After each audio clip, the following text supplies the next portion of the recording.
geeks were right. Right. The geeks were right. Right. Right. Right. The geeks were right. Right.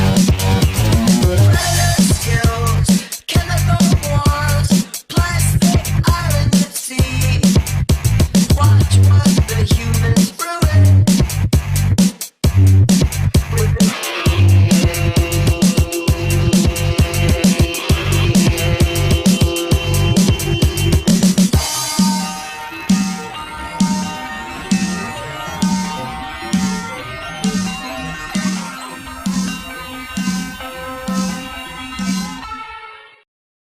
Well, good morning, good afternoon, depending on where you're at. It doesn't matter. We're going to have some fun talking tech. Today, we've got a lot of good information for you today. In fact, I've got a special segment later on, a little gaming segment, about halfway through the program. Fortnite. Fortnite's a really big game right now amongst teenagers and preteens and even some of us adults that play with our kids. So we're going to have a special guest later on to talk about that and what's new in the latest season, because let's face it, we need to know what's going on, right? So there was a lot of big happenings the last couple of weeks. Apple released a ton of new gear, right? We've all been waiting for the new iPhone. We've been waiting for new iPads. They were delivered. iOS 15 was dropped on Monday. Maybe some of you guys aren't sure what's even new. A lot of us, we've been waiting for these updates. We've been hunkering and waiting patiently for some of these new features. And we're going to get into 6 features later on that I think were overlooked by Apple. We're going to talk about that. Also, Microsoft, they had a huge week as well. There was a Surface announcement. We're going to get into some of that. There's a lot of really cool stuff with Android, with an update in your car. I don't know about you guys, but I do use CarPlay, Apple's version for driving. In fact, I have to take a trip here early this week to go to my brother's wedding. I got to travel back east, so I always use CarPlay from Apple. So it's a good feature, but let's say you don't have an Apple. You don't have an iPhone. What are you going to use? Well, Google has CarPlay, Google's Android Play, that allow you to mirror your screen inside and have its own operating system inside your vehicle. So there was an update to that. But I kind of wanted to start a little bit and talk about the massive chip shortage that's out there right now. The chip shortage has been huge. I don't know if anybody's been really paying attention to this, but I know usually around Black Friday, everybody gets excited. I know I've been looking forward to getting some TVs on Black Friday. Some of you guys wait till Super Bowl weekend. Some of you guys will pick them up soon, but you may want to rethink your plans this year. I want to give a shout out really quick to Juan in the chat room. Welcome, Juan. If you want to call in with a thought or a comment, you can call in 724-734-2042. That number's open the whole show, so you can always call in and give your thoughts and opinions. It's always great to have interaction during a show. It doesn't matter what kind of show it is. It's always great. But I want to start off, like I said, with talking about this chip shortage. And what people don't realize is this is driving up tech prices, starting with TVs. You know, I've mentioned this on other shows that we've done, with the video game show and the broadcasting show, but some high-end televisions already cost more than 30% than they did last summer. I mean, I remember when you could get a TV at Walmart for under $100, sometimes even $75 for a 32-inch. Darth Pagan 66 in the chat room, welcome. But as the crunch continues, expect more gadget prices to spike. I mean, this could affect, if you could find them on Black Friday, television, laptops, tablets. They've all been high demand during COVID-19 pandemic as people worked and learned via Zoom, socialized over Skype, and binged on Netflix to alleviate the lockdown blues, but all the extra screen time also helps set in motion a semiconductor supply crunch that is causing prices for some gadgets to spike, starting with TVs. In recent months, the price of larger TV models has shot up around 30% compared to last summer. According to the market research company NPD, the jump is a direct result of the current chip crisis and underscores that a fix is more complicated than simply ramping up production.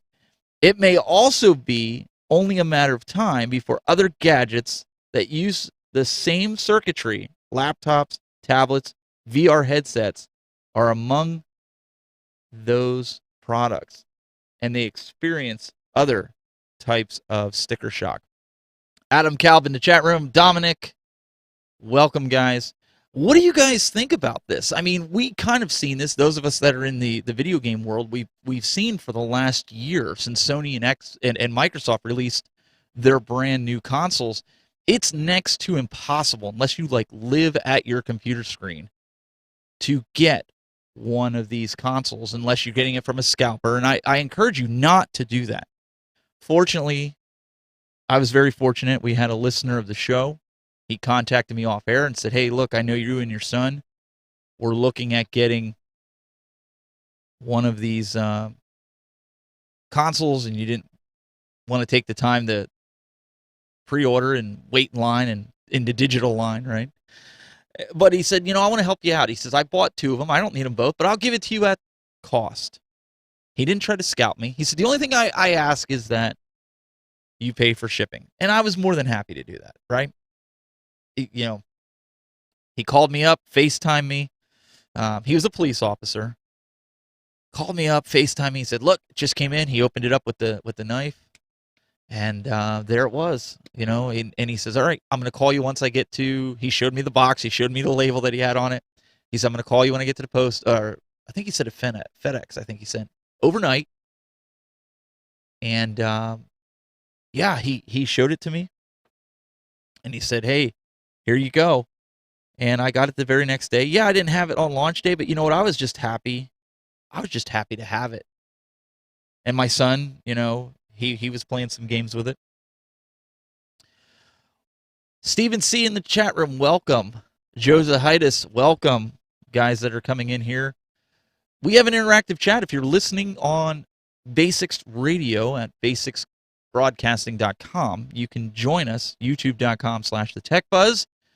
I also am syndicating this on Facebook. We have a lively chat that usually likes to join us. So I can pull their comments up here. There's Joe.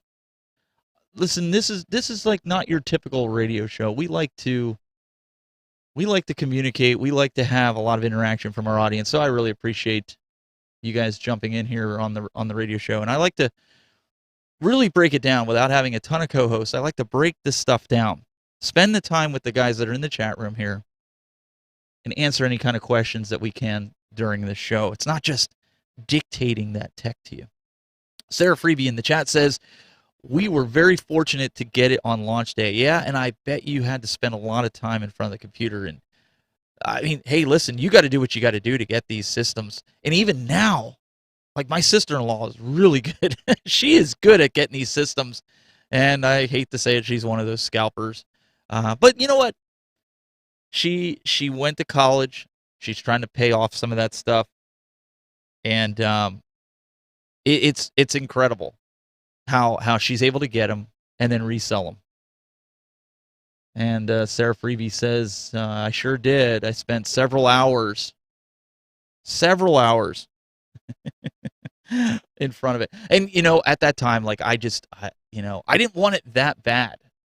But I also didn't know what was coming, right? We none of us knew. If we all knew that we were going to be hit by this pandemic, I think we would all, and the chip shortage, right? And that's what everybody says. Everybody's like, oh, just make some more chips. I don't know if you guys saw it on USA Today and even CNN, Fox. They all were posting it about all the carriers and the cargo ships that are sitting off the coast of California with all of this gadgetry. And the problem is, they cannot get into ports because they're so backlogged. Either people are contacting by contact tracing because somebody had COVID, or somebody's getting COVID and they have to shut the ports down because they have to sanitize it, even for a day. I read an article earlier this week when I was looking up some articles to talk about here, because this is important, because this is going to dictate your Christmas. Now, we're going into October here, and I cannot stress this enough for you guys. I cannot stress this enough. If your child wants an electronic, you need to get it now. If they want a new iPad, don't wait till Black Friday on some of these older ones. Like, if you're not going to get them the latest and greatest model, and that's totally fine. Do not wait. You will thank me later, because I am telling you, Black Friday this year is going to look a lot different than it has in previous years, even worse so than last year. All the research I've been doing, all the articles I've been seeing, you thought 2020 was bad getting electronics, toys, electronical toys, and I'm not talking about like your stuffed animal toys or your, plastic action figures, and even them, they could be a little bit, because depending on when they're coming in, but I'm talking electronics. You're going to have a rough time. And that's the honest truth. So you really need to budget and plan on, if you're going to get this stuff ahead of time for your kids, you got to do it now. Joe Zahitis in the chat room says, I just got my new PC rig, and now you can't get parts again.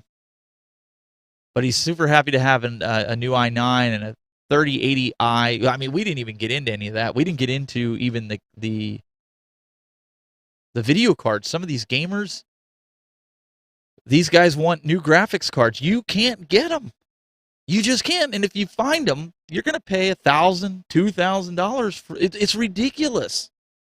These price structures that they have for this, I can't get over it. 30%. So let's just do simple math here, right? Normally you'd have a TV that's $100 that you can get at Walmart, 32-inch. And I could speak from experience. Believe it or not, I actually bought a 48-inch 4K display that I have over there where my normal workstation is, and also my gaming station. That's where I play my PS5 on. That TV, I paid $130 for it. 42-inch 4K at Walmart. It's a Dot On brand. .ONN. It's not the highest, the cream of the crop, but for what I wanted it for, as an extra monitor when I'm doing Zoom for playing PS5, I mean, it's a decent screen. It's smart. It's got a Roku built in. But let's do the math. 30% higher on a $100 TV is $130 plus tax. So everything is going up. Gas prices are going up. Listen, this isn't going to change anytime soon. The article, I started to mention this earlier. The article I was reading is, this time next year, the rate that we're going, this time next year, we will be semi-caught up. Semi-caught up. Not caught up. Semi-caught up. The percentage they used was 79.5% caught up at the ports. That's assuming there's no other crazy things that happen. Shutdowns because of sanitation. Shutdowns due to additional COVID cases coming in with the workers. I mean, this is not something to take lightly. I don't know if I pulled this up, but Mark Wing in the chat room says, I walked into Walmart and asked if they had any in the back. Luckily, they just got some in. This was last November. Super lucky to get one. I think he's referring to the PS5 or the Xbox Series X. And I've seen cases where people have said that. They've walked into Walmart, or they've walked into different stores. Target. and let me tell you something. If you guys are looking for your kids for a PS5 or an Xbox Series X, don't go buy online inventory. What's happened is these companies have gotten wind to these scalpers and how they've purchased bots in order to order these consoles. And I'm sure you're going to see it with the iPhone 13s. You're going to see it with the new iPads, the new Apple Watches. You're going to see it with all this stuff. People are buying it because of the times that we're in, and they're upping the price. So what these companies are now doing is they're making their inventory to zero. So you physically have to walk into the store. I know it sounds counterproductive. Being in a pandemic, they don't really want people, and I know we're coming out of the pandemic, but a lot of people are scared to go to the stores. And that's on them. But they're making it so you walk into stores, and I've seen where, I'll use an example, the Zelda amiibos, when I was looking for them, and the Fortnite controllers and different things like that. I walked into a Target, and they had them in stock. They had a lot, but online, they said they didn't have them. So if you're looking for something electronic-wise that's a big purchase item, your best bet is to go to the store. I'm just saying this. Don't go by online prices. And there's plenty of articles to back that up, stating that these companies, and I think it's smart. I really do. I think it's a smart thing to do because the times that we're living in, I mean, people don't have a lot of money as it is. A lot of people have been out of work. A lot of people don't have that kind of funding that they did, 2 years ago, and they're trying to make life for themselves and their family as normal as possible. But you have these people that are opportunists, and they're going to continue to be opportunists. And as long as you're enabling them, if you're buying from scalpers, you're enabling them. You can't blame the scalper. They're going to do it. If people stop buying from them, they'll stop doing it.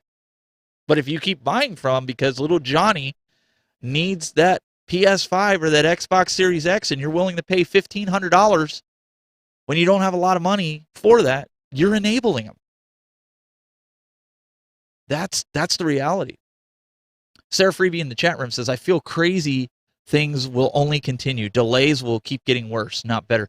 If things keep going the direction that they're going and things are shutting down, I agree with you 100%. Joe Zahida says we're looking at the start of 2023 by the time we get close to caught up on the chip and other electronic deliveries. Joe, I read something similar as well. Like I said, 79.5% this time next year. We're talking middles. Okay, so when I read the article, it was like the beginning of September, and they were forecasting it by the middle of September. So here we are. We're almost to the end of September. And they're telling us this time next year. So that kind of lines up with what you're saying with the start of 2023 being close. And the more they shut it down, I know they're shutting down places in China. They're shutting down ports in China. It's not a good look. It's really not.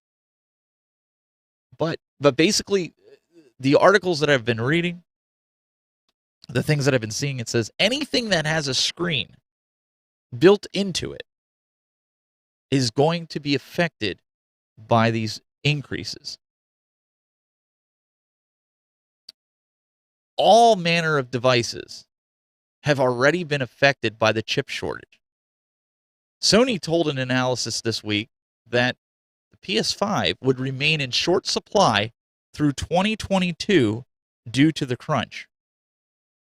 So if you're thinking about getting one of these, you're out of luck even for next year. And the games aren't coming in. I mean, I have a PS5 and I probably have 5 games for it, 6 games.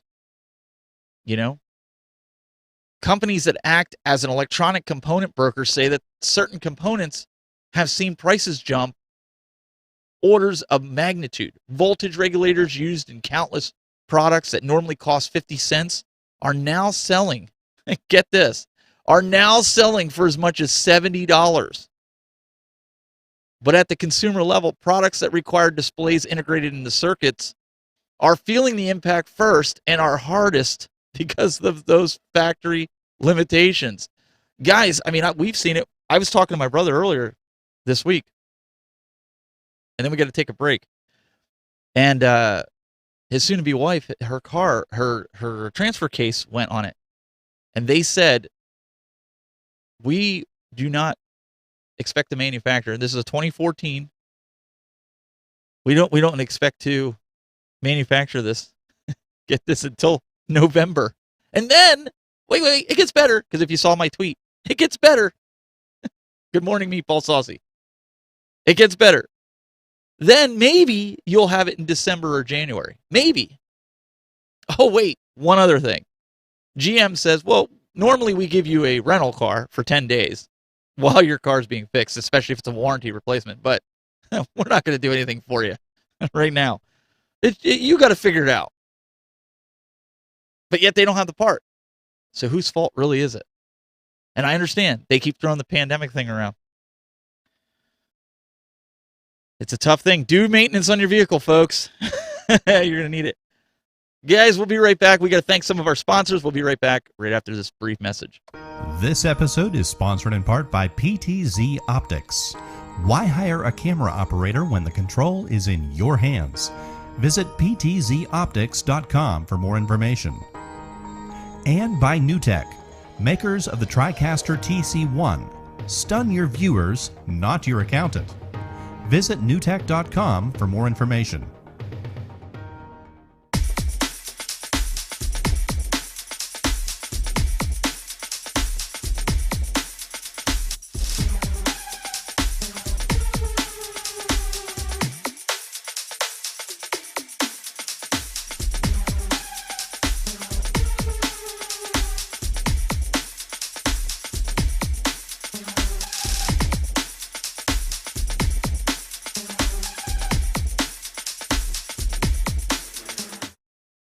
All right, guys. Well, I really appreciate everybody tuning in here and listening to me talk about tech for the next 2 hours. Now, listen, if you have to, and I understand people have to leave. People have lives. Last thing they have to do is sit here on a Saturday and listen to me.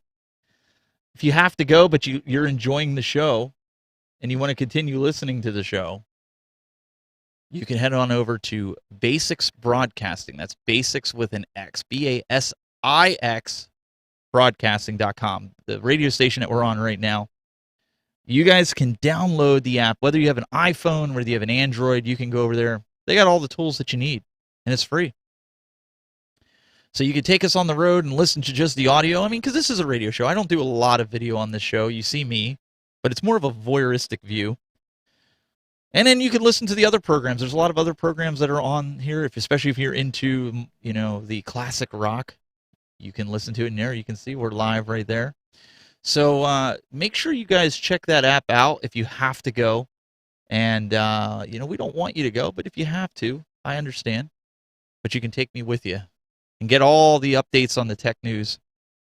Shotgun Sean in the house. And it's great for you guys. Listen, you can call in. This is a call-in show. This is an interacting show. 724-734-2042 is the number. Standard messaging rates do apply, and if you're from another country, you might want to use Skype to call. But just like a traditional radio show, you can call in. So we've been kind of talking about the pandemic. We've been talking about what it's doing to us, right? Well, there's something else in technology that Apple is going to be doing. And it looks like Apple, and I know there's going to be a lot of people in the chat room who don't like Apple. They're going to say they don't like this, but Apple will soon let you put your vaccination card in wallet. And here's what it'll look like. Users can show their vaccination records at businesses and venues. Apple will soon roll out COVID vaccination cards in its Apple Wallet, allowing people to demonstrate proof of vaccination through iPhone and Apple Watches. The vaccination cards could be used by businesses or venues as a form of verification, simply to how you pull up credit cards or Metro cards in the Wallet app. With the launch of iOS 15 on Monday, many users can link and store COVID-19 vaccination and test result records in the Health app Apple has not publicly announced when wallet integration will be rolled out, but it will be included in the upcoming software updated for iOS 15. Now, I know there's a lot of controversy surrounding this, and I'm not going to get into the whole vaccination thing. And listen, everybody has their beliefs, everybody has their opinions, and that's fine. But I do like the direction that they're going. I'm vaccinated. I had to for work. I didn't. My family, we didn't have a choice, and the more and more research I've done, there's a lot of false information out there. Let's just say that. And I will tell you that there's a lot of the people that are anti this vaccine, and they'll sit there and they'll say, well, hey, vaccinated people are getting sick. But if you look at the real statistics behind it, those people are getting sicker that are not vaccinated than the people that are getting vaccinated. So, yeah, my wife is bringing my coffee down here. You can just set that right there. See, it's nice to have people in studio to deliver stuff. But listen, but I like this idea. In fact, I've been a big fan of getting the driver's license on my phone. I mean, how many of you guys have traveled to theme parks and you're just not comfortable? Everybody has their phone, but you're not comfortable bringing your wallet because you're afraid it's going to fall out, or you just don't want to carry it. Like I want my ID and I want my vaccination card. I want it on my Apple Watch. I don't want to carry the actual card. I want to keep that in a safety deposit box. I don't want to deal with that. So what do you guys think? Is this something, do you think this is a encroachment of your privacy? And I'm not talking about the vaccine, and I'm not talking about having to display proof, but do you think that Apple having this information is an encroachment on is this an encroachment on your privacy? Shotgun Sean in the chat room here, I'm going to pull up his comment because I 100% agree with him. I hate carrying a huge wallet. Shotgun Sean in the chat room says, I hate having my card in my wallet. I needed to show it everywhere in Philly. So, like, listen, when I traveled before the pandemic, and I traveled a lot for work, fortunately, my new job, I don't have to do a lot of traveling.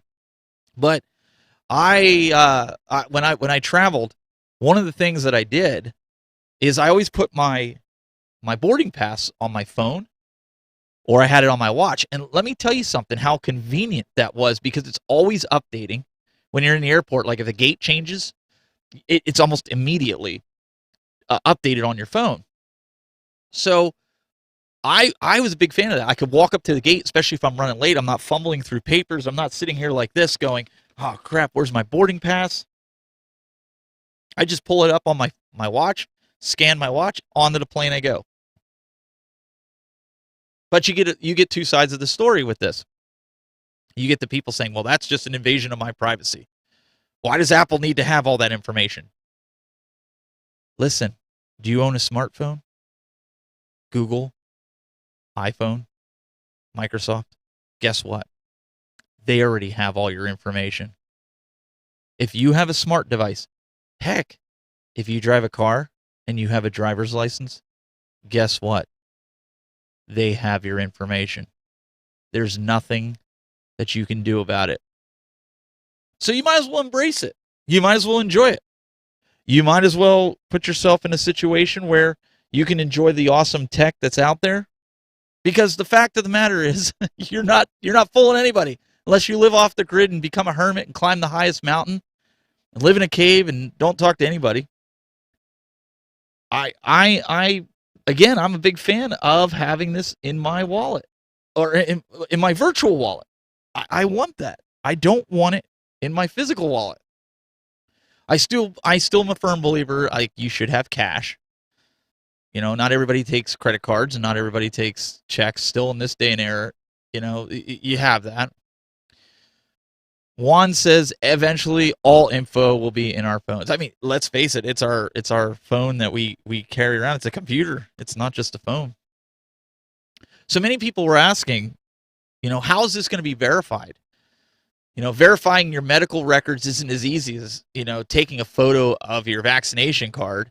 I've done that. I actually have a digital version where I took a picture of the front and back of my vaccination card, my daughter's and my wife's, just to have on it so it's in there. So if somebody would bring something up, I could be like, hey, we're vaccinated. Right here it is. Because it's a felony if you buy a forged one. So Apple has 3 different ways of showing verified or verifiable proof of a COVID vaccination. Now, users can upload these records with a QR code sent by their provider. There's a downloadable file sent by their provider or through a connected healthcare institution using health records on the iPhone. They can add them to the health app in iOS 15. And also as a vaccination card in Apple Wallet with the upcoming software update.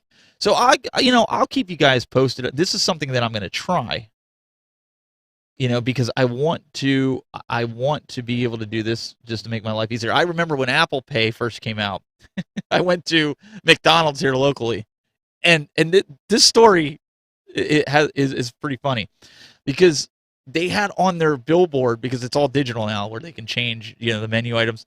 It says now with Apple Pay. And I said to my wife, I said, I want to go. They had a big sticker on their window. And I'm like, I want to go buy some milkshakes for us just so I could use Apple Pay. Because it was at night. It was, I don't know, it was like 9, 10 o'clock at night. And I was like, I kind of was like, okay, let's go do this. So we went through the drive-through, and I went up to the window and I handed her, I pulled up my Apple Pay where it has the QR code. She kind of looked at me and she goes, I think it was like $22.50 or something like that. She goes, I'm like, yeah, right here.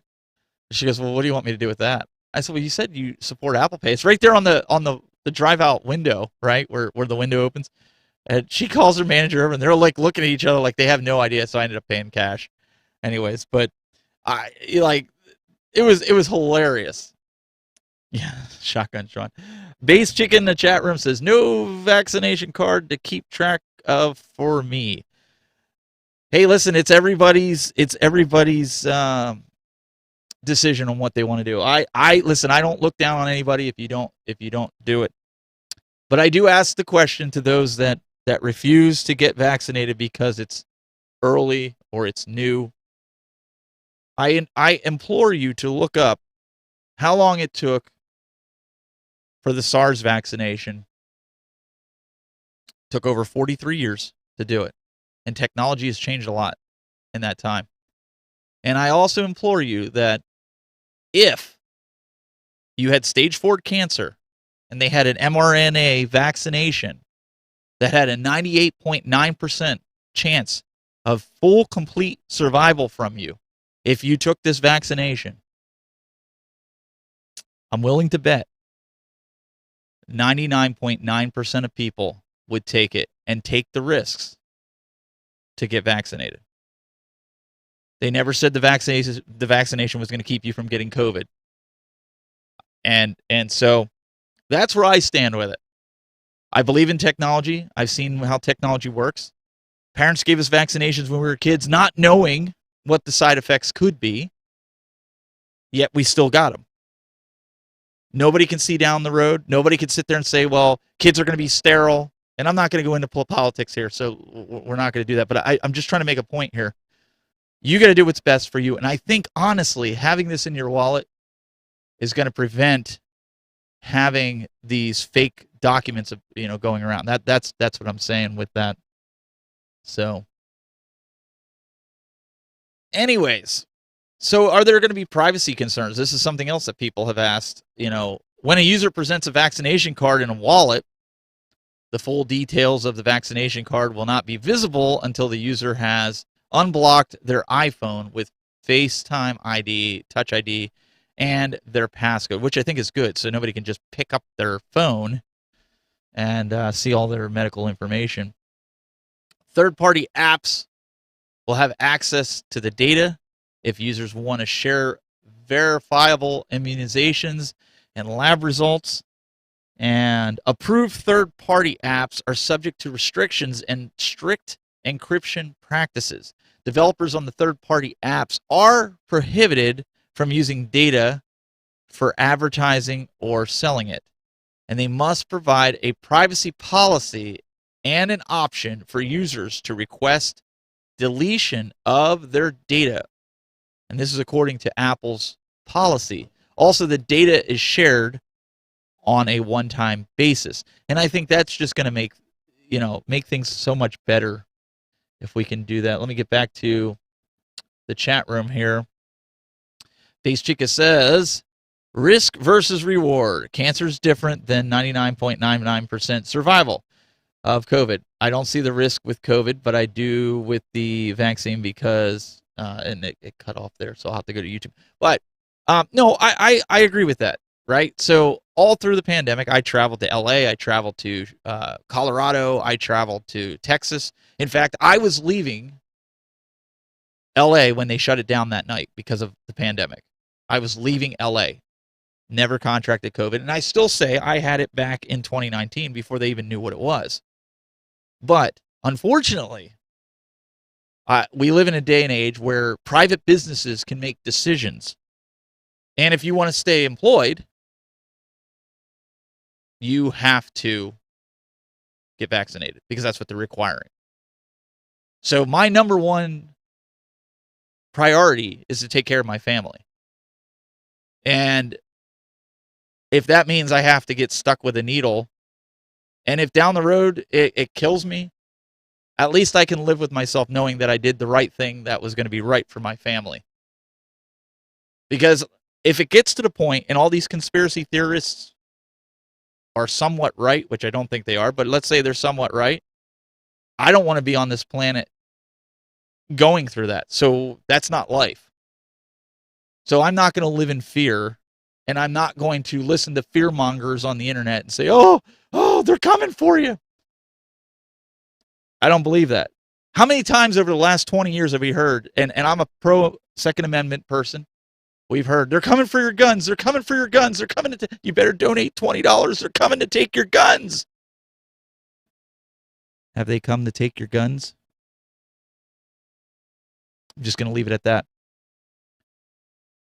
So, that's where we're at, folks. This is the day and age. And sorry, I wasn't trying to get political in all this.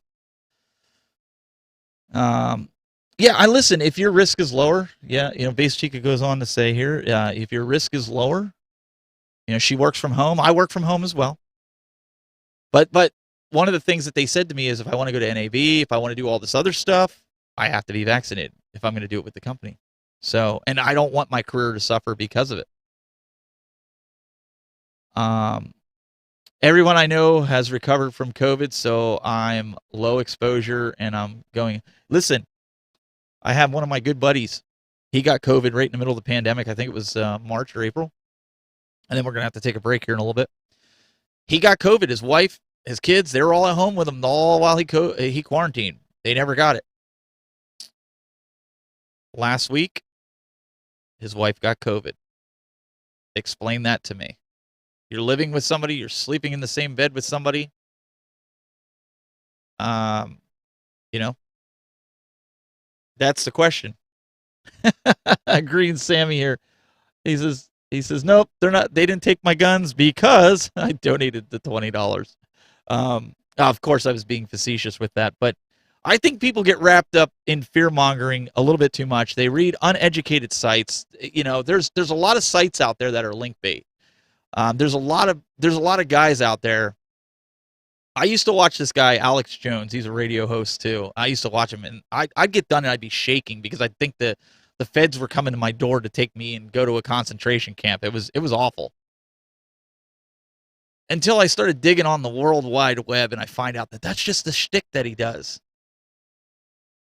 I mean, he is a loose cannon, don't get me wrong, but it's a shtick because he knows people, the tinfoil hat people, are going to tune into him. Some of what he says is probably true. Do I believe the government is corrupt? Absolutely, I believe the government's corrupt. 100%. Every politician's a liar, Republican or Democrat. So let's just get that out of the way. this new technology that we're talking about here, is this additional ways for them to spy on you? Absolutely. But if you've got nothing to hide, then enjoy it. And now, if you're one of those people that are, a criminal or, then you probably have something to worry about. But I mean, honestly, enjoy it. There's so many people out there that are so afraid of enjoying the new technology to make their life easier. It's like I say to my kids. My kids always go, "Dad, you're just lazy." Like when I go upstairs and I'm not doing anything, and he'll tell you. And I'm like, no, I work hard so I can be lazy. And what I mean by that is, I have Google set up in my house so I can turn lights on and turn lights off, and a smart thermostat. I could start my truck from the house. All these things. But I work hard so I can do that. I enjoy the technology.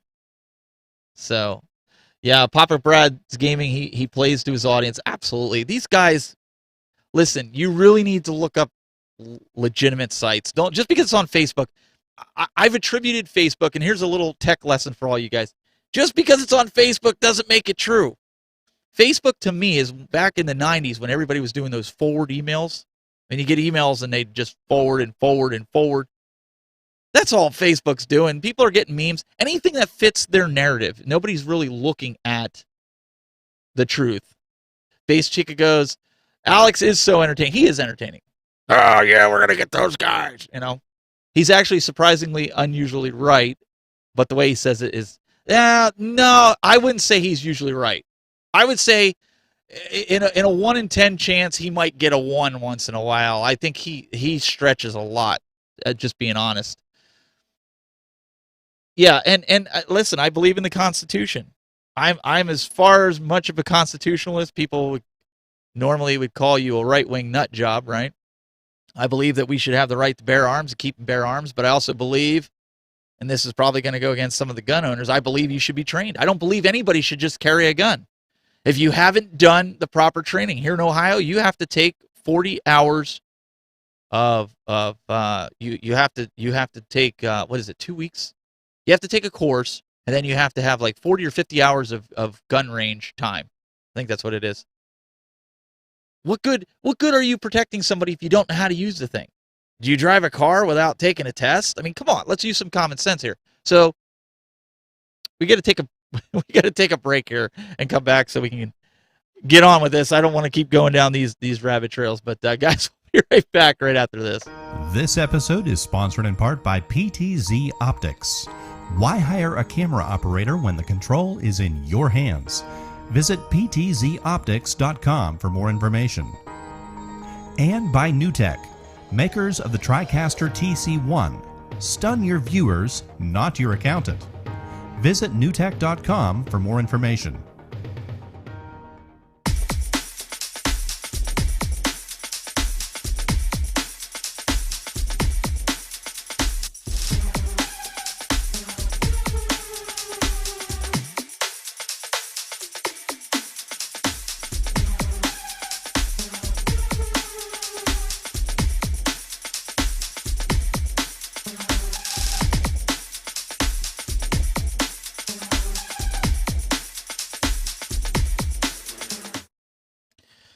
All right, we're back, and I really appreciate everybody tuning in here. Remember, you can always call in. You want to give your opinions on this? Listen, even if you disagree with me, I don't care. Call in. 724-734-2042 is the number.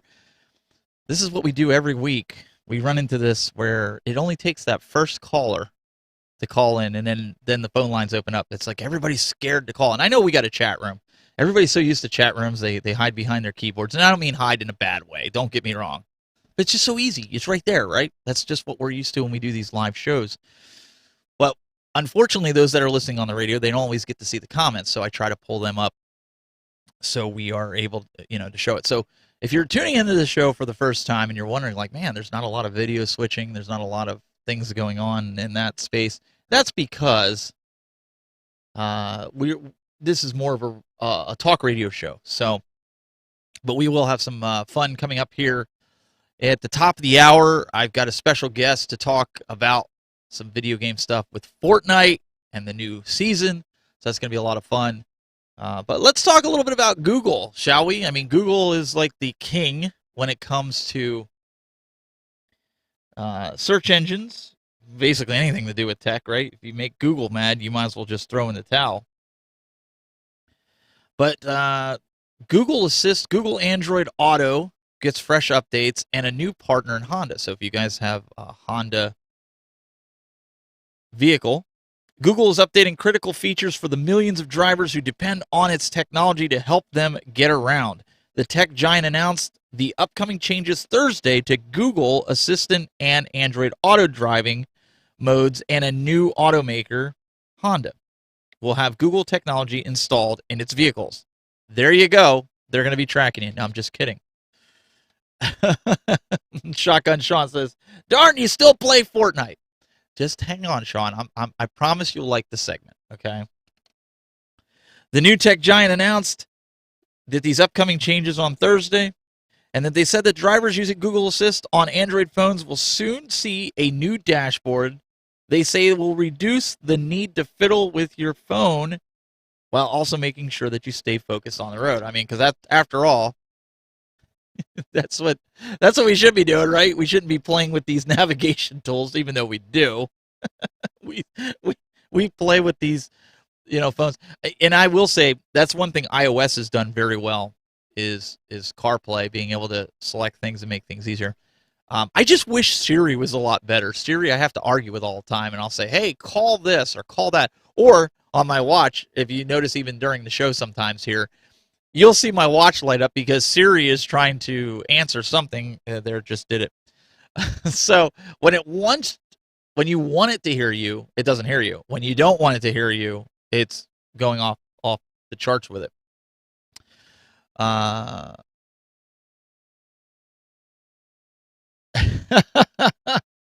Shotgun Sean says, "Well, then again, I went back to Warzone, so I can't bash you. It's fun. I get to play with my kids, so I don't get to play it as much. Right now, I am on another game that I've been playing, and we're going to be playing that tonight. We did Rock Band, but we're The Last of Us. Last of Us is a great game, but we'll get into that a little later. So instead of scrolling while you're driving, Google's saying drivers could just tap to see who just called or send a text. Basically, they're saying this is how it should have been when they first brought out this feature, right? And they said that, you can do this to send a text or have access to several apps to listen to music with the new dashboard. The dashboard will also include messaging updates where the drivers can say, "Hey, G," and I won't say it only because it'll trigger mine down here, and all kinds of crazy things will start happening. Turn on auto read. So if you get a text message, it'll auto read it to you, and you don't have to worry about doing one of these numbers while you're driving. That can get very dangerous very quick. So that way you can hear the new messages read aloud when they come up in response by your voice. So these new changes for drivers are apparently part of what the CEO of Google and parent company said in a blog earlier this year to make its technologies universally accessible and useful. And so that's where I kind of go, okay, I understand everything has to start somewhere. But I think some of this stuff is rolled out way too soon. I think we have like public beta testers in some cases. But, it can happen. You have public beta testers. Maybe you don't have public beta testers.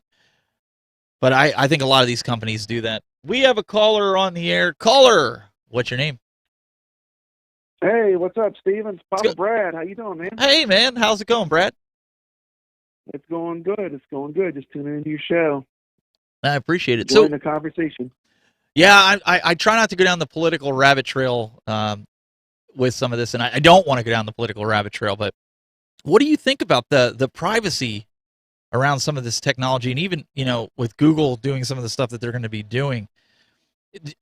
For somebody like you, do you feel like this is kind of an invasion of privacy? Is this something that maybe you're looking forward to? What's your thoughts?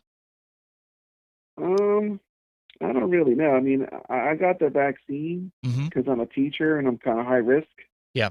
But you know, I think it's it's just a sign of the times. That certain things are going to happen.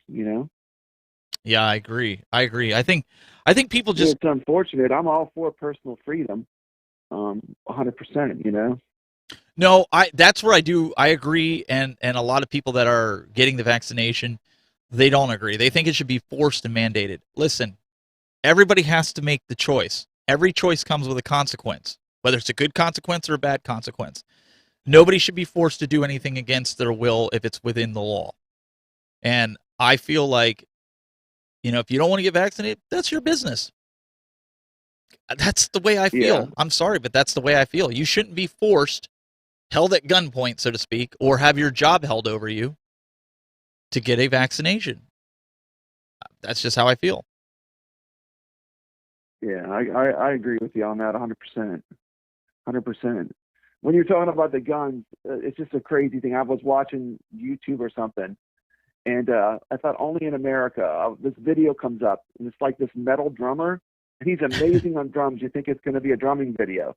Then Oh, is that where he halfway through starts it, he shooting throws it? away one stick, starts shooting guns. I Have you seen seen that these one where videos? he's shooting the ARs and he's going. Then he gets machine gun. It's just It was crazy. And pretty neat. I thought, man, this is hilarious. This would only happen in America. That's a good 4th of July. God bless the USA. Yeah, that's a good 4th of July video. Um, but yeah, man, I'm trying to do some different things with the show, and like I said, I have a guest coming on a little later, and he's going to talk about some Fortnite and some gaming stuff because he is in my opinion, he is a Fortnite expert, and I know like we get some different kids that tune into it, and I figured, well, let's give something for everybody, right? Let's give something that everybody Yeah. can get into with all that. Yeah. So I just wanted to thank you again too for the tips and tricks with YouTube. I just made a new video, awesome. and I love it. I mean, it came out good. I mean, it's like what you said. Just try to get better each time you make a video.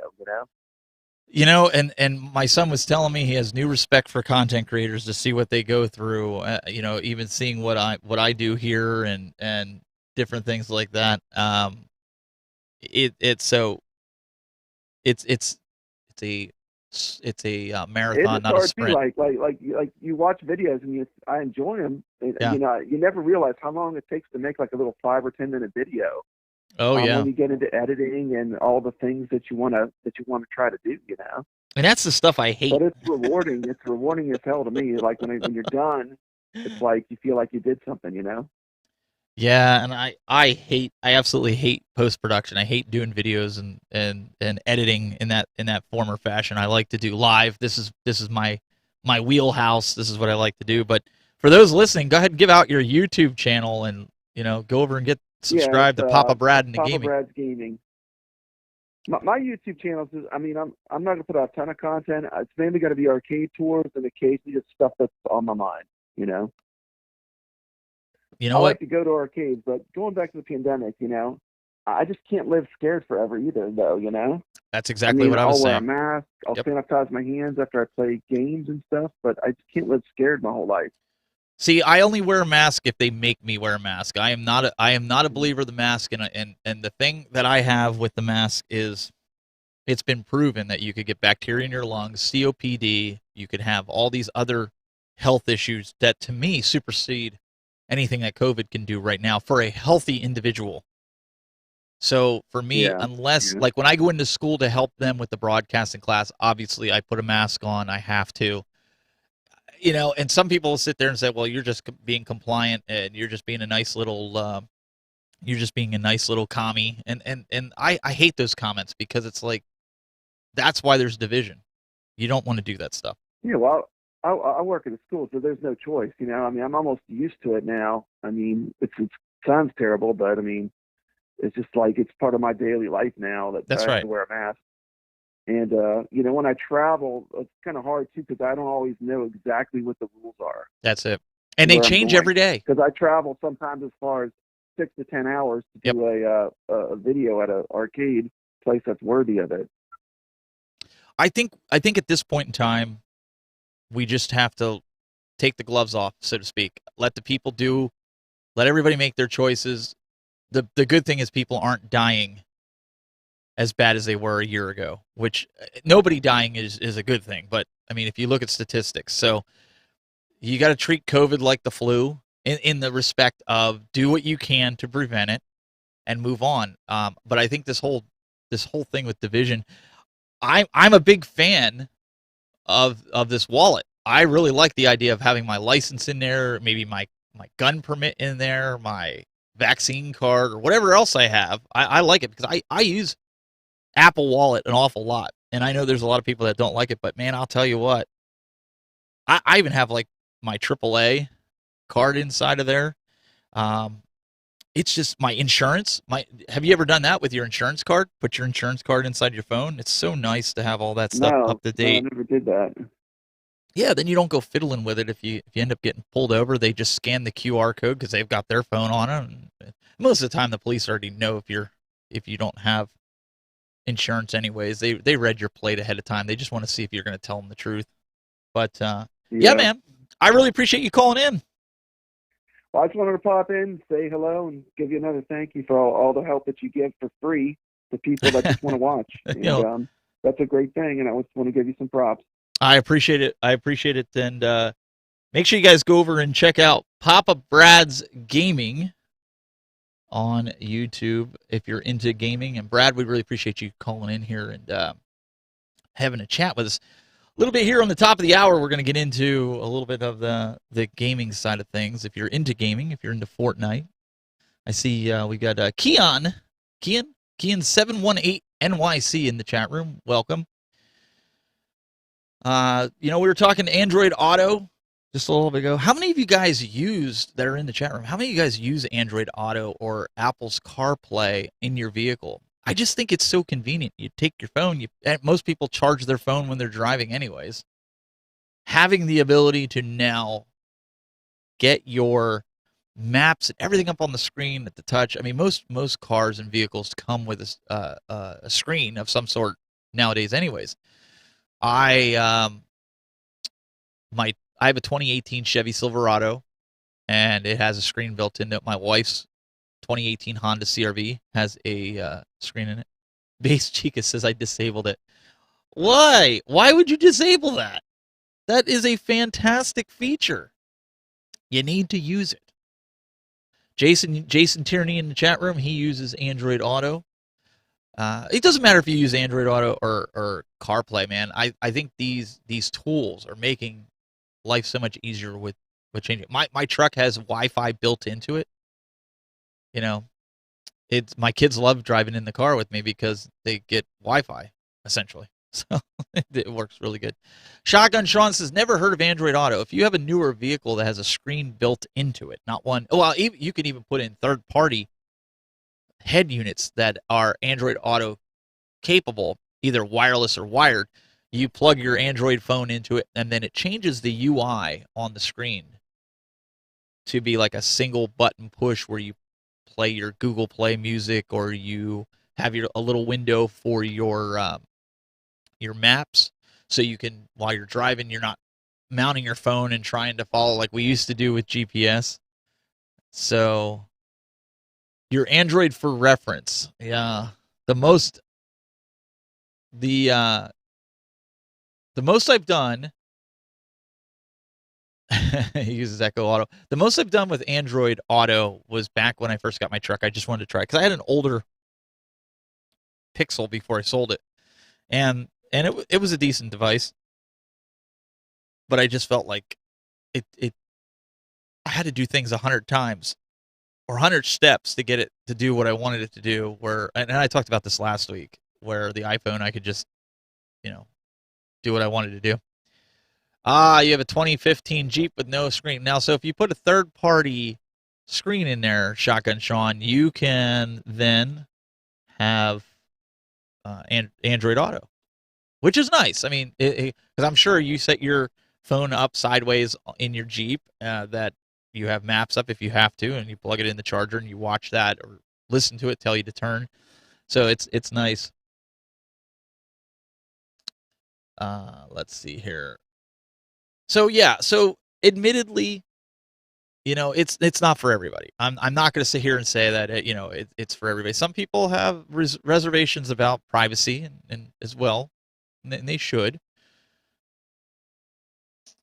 But I mean, we got into the contactless payment system. Like if you remember, Android has the same thing, kind of like Apple Pay, where you can just tap it and pay it. And people were freaking out about that. But you know what? The more you use it, it's so nice to be able to do it. In fact, I found it to be a little bit more secure than actually using your debit and credit cards, and I'll explain why. I was at a store, and I pay with like my debit card or my whether I'm using a credit card or debit card. I give it to them, and they swipe it. I have a tendency when I'm sitting by the scanner, if I'm scanning it, I have a tendency, because I'm showing them my ID, because on my wallet, my ID is in like a flip out part of my wallet. So I sit there and I flip it out, which is very close to the tap to pay. Most of my credit cards, I think just about it. I think the debit card, the debit card I have is tap to pay, but the one credit card I have is tap to pay. And all of a sudden it popped up, with that, it said you already paid for it. And I'm like, wait a minute. I said, I didn't even swipe the card. And here it picked up the RFID chip inside of the credit card that I had in my wallet, because it was tap to pay. I had it so close to the little scanning port that they usually have you do for your credit card or slide your chip in. And I was amazed. At least with Apple Pay or Android Pay, you don't make those mistakes. So she was able to void it out, and because I didn't want it on that credit card. I was, I think it was like $20. It was like groceries or something, but whatever, we were picking up something at Walmart. But it was just interesting that it picked it up that quick. So but I think that you still, just because even with video games, Jason Tierney in the chat room, he says, digital is fine, but it should never replace paper or coin. And I say the same thing. You should always still have cash and coin. I don't want to ever see us go to a cashless society, even though it's inevitable. Just like with video games, right? We all collect. I collect console games, and I like physical media. Now, when it comes to movies, I don't really want physical movies in the sense of they take up too much room. But with games, it's just like preservation, right? But there's a lot of guys out there that do want physical media when it comes to movies and such. So you get collectors from both sides. But I agree 100% with that. There's a lot of cool things. We are going to take a quick break here to thank again. I know you guys, if you've been sticking around the whole time, you've been seeing these ads, but we really do appreciate the sponsors that have come on board for this radio show. Talk radio is something I've always wanted to get back into since I did it 10 years ago. So we're going to come back with our special guest to talk about Fortnite. Even if you're not a Fortnite person, you want to tune into this because maybe there's somebody special in your life that is addicted to it. With this holiday season coming, maybe you just might want to get into it. So stay tuned. We'll be right back right after this. This episode is sponsored in part by PTZ Optics. Why hire a camera operator when the control is in your hands? Visit ptzoptics.com for more information. And by NewTek, makers of the TriCaster TC1. Stun your viewers, not your accountant. Visit newtek.com for more information.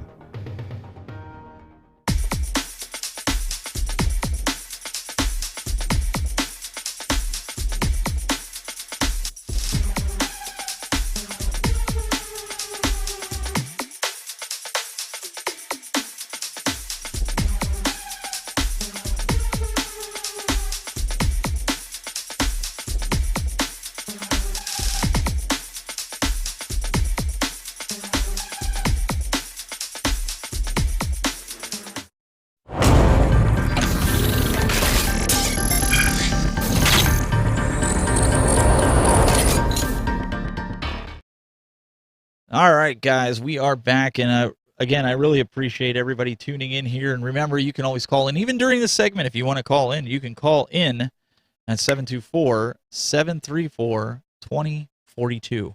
And now, normally, this is a show that I do kind of solo, but I wanted to bring a little diversity here because we do get some young people tuning in. We get people from all genres. This isn't just an Apple show. It's not just a Microsoft or an Android show.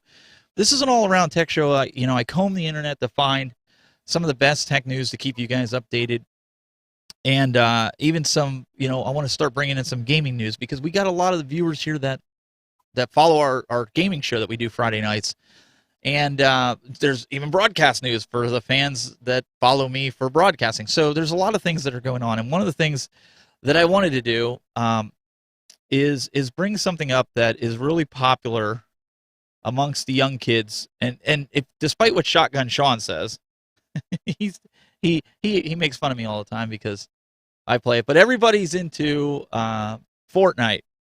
So you guys might remember I had my son on back when we used to do the Retro Buzz, so I decided to bring him on because, in my opinion, he is a Fortnite expert because that's all he does. And if you look in his room, everything he has there is all Fortnite based, action figures to everything, right? Even Fortnite cards. Fortnite cards, yes. Look, he's even got it. So, and I figured this is a great way to get him introduced. Like I said, he wants to be a content creator. This is something he wanted to do. So I have him upstairs in his area because of talking about Fortnite. We wanted to have the ability to, he's got his own webcam. He's got his own setup. If you've seen my setup, he's got a 3-monitor setup in front of him. And he's going to talk to us a little bit about it. If you didn't see it, I played the last one. This is the new Season 8. What is this? Episode 2. Am I saying that correctly? Chapter 2, Season 8. Chapter 2. Chapter 2, Season 8, and it's called Cubed. Why is it called Cubed? For those that don't know, they remember what it was, the alien invasion last time. Is that what it was called? What was called? Last season was called The Invasion. It was called The Invasion. Okay, so talk to us a little bit about this Cubed. What is it? And I'll pull it up so we can watch the trailer here because some of these guys are probably like, what in the world is this? So talk to us a little bit about it. Pretty much they're exploring the new island after the mothership crashed out of the sky. So basically now all these aliens are invading the Fortnite world, right? Is that essentially what's happening? That was last season. This season, Sloane's plan went into order and destroyed the whole mothership, and it crashed. Some of the pieces crashed on the island, and the mothership was holding purple cubes, golden cubes, blue cubes. The purple cube is called Kevin the Cube. He originally got created in Chapter 1, Season 5. All the other, since it's near October, the Halloween, they brought in zombies to you to fight off and get some shield. And cubes are spread out all around the island. And they're just going to run amok on the whole island. So what do the cubes do? Like, I mean, so let's say we're playing Fortnite here, and you go somewhere, and what does the cube do? Does it suck you into it? Does it try to kill you? Does it give you extra power? What does it do? Basically, the purple cube used to try to kill you. The blue cube, aka Blevin, he gives you shield. 19 shield, and the golden cube is the queen, so to speak, cube, the boss of every cube in the whole entire Fortnite universe. The cube is the golden cube is going around the island, multiplying the purple cubes, making every size there is possible for cubes to run amok all around the island. Well, let me ask you something here. Now, this season's been out for what, 2 weeks? The season was out ever since the 13th of September. 13th of September. Yeah. So about 2 weeks. Yeah. Now Now let me say this to the viewers watching. I bought a, and Daniel will probably be able to explain it better. I bought like a battle pass, which then allows you to get what 25 levels you up 25 levels. The regular battle pass gives you what level you are at. The battle bundle gives you 25 extra tiers.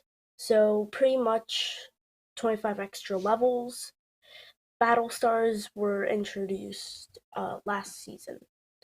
So pretty much you can earn up battle stars every time you level up. 5 battle stars. And then when you first get battle stars from the battle pass, you could also get some cool characters. Like for instance, the tuna fish skin. He is a customizable paint your own tuna fish.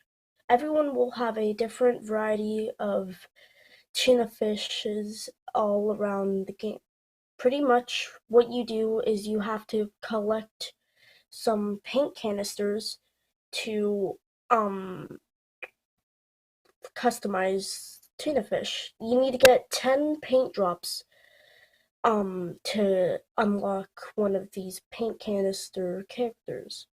How to get paint drops is by opening up chests, a bunch of chests. Sometimes you'll get a bunch of paint drops. The more paint drops you collect, the more styles you get for tuna fish. So the chat room, Juan Juan is saying this kid knows his stuff. I try to tell you guys, I'm like he, I say it loosely. I say he's an expert in it, and I'm sure he's learning just like anybody else. But he's been playing this since what season did you start on? Chapter 1, Season 3, the season where this was the season before Dusty Depot got destroyed by an asteroid. So just so everybody knows, like I mean, I collect the video games. We got the arcades down here, and we play a lot on Saturdays. How many hours did you have in on Fortnite over the summer? I got 1,100 something hours. I'm getting close to 200. Basically, I already have 200, 1,200. And okay, just so everybody understands this too. Okay, now there is cost involved. Like I pay for, what do I pay for monthly for you? You get certain amount of um, we all get it. Me, your sister, you, we get Everyone except for mom. yeah, because she doesn't really do a lot with it. But what do we get? It's like a bundle of some sort. We pay, what is it, $10 I can a month or explain this. yeah? Explain it because I don't know what I just pay for it. The Fortnite Crew is something where you can get free skins every month. You also get paid a free battle pass, and also you get 1,000 V-Bucks every month. You can also get a bunch of cosmetics with the crew. Like for instance, last season the Ariana Grande event was attending, and basically all you have to do is all you had to do is log in. Um, I think it was like the 10th of I don't even remember the month, but you could get free rewards from the crew pack. Um, yeah, pretty much you can do that. You get exclusive stuff that only happens that month. So just for people, I put up a comment here, and I wanted to see if you'd address this. Juan in the chat room says, "But I hate this season." This is what Juan says. I hate the season because it's much harder to do challenges, and they completely ruined Team Rumble, which was the best way to do challenges. What's your thoughts on that? Well, they did that because they wanted to focus Team Rumble as of a battle royale type thing because players are using solo, duo, trio, squads just to do challenges. They made the circle smaller to begin it with because they wanted to focus Team Rumble as a respawn, just a shooter respawn game. mode. So almost like Call of Duty does. I forget what the mode is, but like you get killed and then you get respawned somewhere else, like Yeah, 30 seconds later or something like that. except you actually get spawned in the circle. So they're saying, Papa Brad's gaming in the chat room. He's saying that it's not free. You got to pay for it every month. No, you can actually play the game for free. See, the thing that we've done, and he likes all the extras. So, and he'll tell you when he does chores, he gets his schoolwork done. He doesn't really get an allowance. He'll come to me. He'll say, "Hey, Dad, there's this for sale on Fortnite. Can I get it?" And he will, he'll get these. He's into it. Like I don't buy all these extras. Like because I didn't get the Superman habit. He was like, "Dude," he said, "you got to play this so you can get the Superman." I'm like, I'm always the banana, so I don't care. So he changes skins all the time. He's into it. But what would you say on an average that somebody, because this Christmas is coming, parents might be just seeing this for the first time or hearing about this for the first time, Fortnite.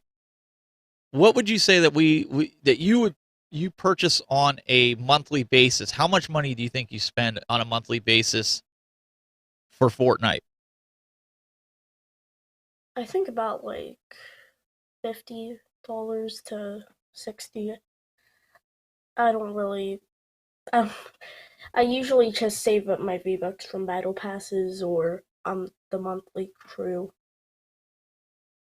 Yeah, so for those guys asking, so $50 or $60 a month is like buying a new game, right? So they get all these add-ons, they get all the passes. But if you get the pass, what do we pay for that? $10 a month? Is that what that is? So what do you mean by pass? Like Whatever Unity that Crew? monthly subscription is that we do. Oh, I forget what Unity it's called. Crew? Oh yeah, the crew pack. Yeah. The crew pack is $12 per month. Okay, and what does that all give you? So for people wanting to know, it gives you V-Bucks. It gives you like how many V-Bucks? What else does it give you? Alright, so it gives you 1,000 V-Bucks. It gives you one skin. Sometimes there's styles to it. It also gives you back bling, or maybe two, a pickaxe or two. There's also sometimes there's wraps that you can customize your weapon basically as putting on colors and flashing lights on it. You could also get a banner icon to show on the top left of your name. And oh yeah, you also get the battle pass for free. So let's talk about this for a second because people are always like, oh, Fortnite's not free. It costs money. But you can essentially, if you play the game long enough, you can get the V-Bucks to buy this stuff as you do challenges, as you get higher levels in the game, you get V-Bucks, and then you can virtually purchase whatever outfits, weapons, things like that you want. You don't have to necessarily spend physical money to get this. You just have to be willing to put in the time, and a lot of kids don't want to put in the time, but they want that special item that you can only get during that season, and they know that they're not going to complete the challenge. Am I understanding that right? Though Fortnite doesn't really like put V-Bucks as free all the time.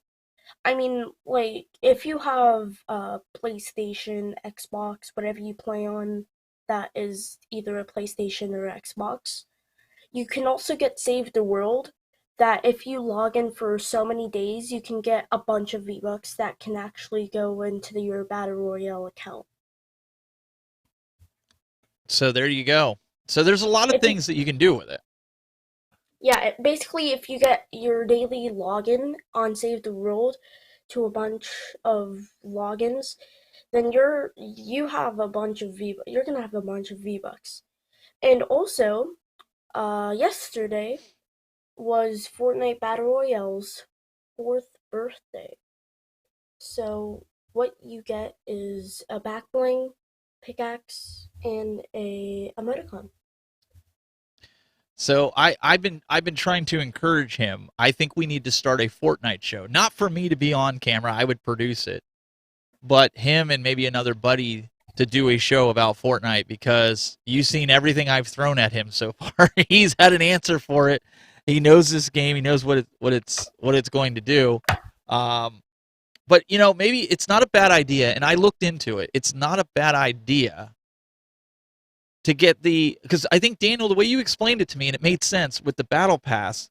If you have a kid that's into Fortnite, get the battle pass. It's going to save you money in the long run because if you see how much what does 1,000 V-Bucks cost? 1,000 V-Bucks cost $8 because of the Apple versus Epic lawsuit. They lowered the prices on the V-Bucks. So now all the V-Bucks are about like half off.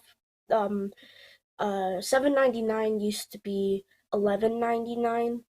And for 13,500 V-Bucks, it used to be $100, but now it's $80. So if you buy 1,000 V-Bucks, that's $8. But if you get the battle pass, it's $12. So for what, $4 more, you get additional stuff with that. Well, $12 is just for the crew pack. You can easily get $8 and then buy the 1,000 V-Bucks and then get the regular battle pass and not the battle bundle. See, it's all confusing to me. But either way, we made it out that it was a better deal to do the battle pass every month. You got more bang for your buck, right? That's essentially what I'm saying. Basically, so for about this season and last season, there's this new. Well, it was the end of last season and coming into this season, but if you bought the crew pack for this month and you got down in your crew, it pops up crew legacy set. You can unlock a back bling with a pickaxe for 3 months of being subscribed to the crew. And also those pickaxes basically evolves into a more cooler pickaxe. So it's kind of like you kind of build it, like basically, yeah, like you do in the game where you can pick items up like wood and different things and build it into you craft it, right? That's what's called, or is that Minecraft? You can craft in Fortnite, but it's just more complicated to craft. Except, this is like a customizable thing. Yeah. You can't do this in Fortnite. This is a crew pack. Yeah, thing. Juan says in the chat room, he says the crew pack is a better deal since you get the 1,000 V-Bucks and a skin. So yeah, that's what I'm saying. Like when you do out the math of what you would spend for a skin and spend for whatever else they give you plus the V-Bucks, because the V-Bucks will get you the battle bundle because you can buy that with your V-Bucks, right? For most of it. I think it's like 2,200. What is it? Okay, so if you don't have the regular battle pass already, then if you want to go for the battle bundle without even doing the 950 V-Bucks deal, if you go for the battle bundle without even having the 950, it will cost all you have to do is get $20 for the battle bundle if you don't have the 950 V-Bucks battle pass. So all you have to do is go to the V-Bucks store at the end of the tabs, and then all you have to do is it's the second it's 2 out of 4. One, it costs $20, and if you get that one, then you could buy the battle bundle. That's simple. Very, very cool. So maybe what we'll do is we'll have Daniel start talking about some different games each week. We'll do a different type of game next week. But I know he knows a lot about Fortnite, so I figured this would be best. Because, I mean, listen, with what I was talking about earlier today about how there's going to be a shortage with electronics, and if your kids are into video games, it might not be a bad thing if they're looking and saying, "Hey, mom, hey, dad, I'd like to play Fortnite." We've let him play Fortnite. We've let him play. He's Cause, Go ahead. cause like there's no blood and it's all kid friendly. Yeah, it's kid friendly. So, ladies and gentlemen, we got to let you go because we're going to have to take a break. But Instagram.com/Dan's Arcade is where you can go check out his pictures and videos that he puts up on social media.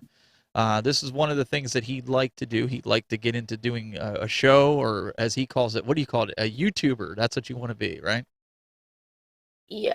And he's doing this all while he's playing Fortnite. So you see him looking up. He's actually playing Fortnite right now. He's playing on the screen while talking on the show here, talking about Well, multitasking. I'm just switching through like all the things so I know what how many V-Bucks I need, like how much money it costs or something like that. Like for instance, if you buy a bunch of if you want to buy to level 100, it costs like 12,000 something V-Bucks. So you might as well just get the $80 bundle. Well, again, I appreciate you taking the time out of your busy Fortnite schedule to join us here to talk to the audience here. What are you talking about busy? I'm teasing. So. What are you talking about busy? I'm never busy. Oh. All I do is sit around and play Fortnite.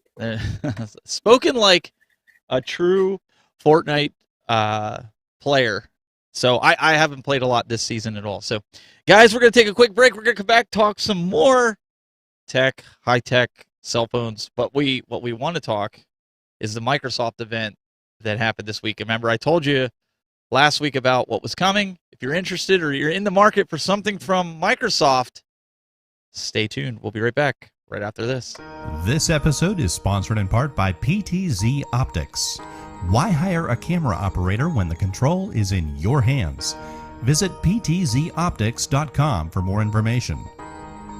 And by NewTek, makers of the TriCaster TC1. Stun your viewers, not your accountant. Visit newtek.com for more information.